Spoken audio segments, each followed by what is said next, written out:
alaikum. My name is Hamza Mohammed. I'm a journalist. I work for Al Jazeera. As a journalist, it's quite important for me to have a reference point where I can go to and do my research. And I think Somali research, what they are providing with us is authentic Somali books, literature, and all the kind of stuff that I think for us Somalis we need so that we can understand. To make sense of where we're heading, we need to do more in terms of finding out our history. And I think this is quite important, and let's not underestimate how important it is for us to understand our background to kind of make sense of where we're heading. Somali studies is actually one of the most important things that I've come across as a journalist in the past few years.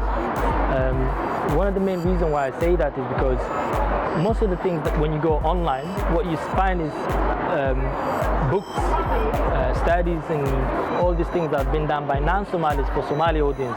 And I think the danger with that is non-Somalis cannot understand the little nuances that a Somali person sees and Somali person writes when they do this kind of research.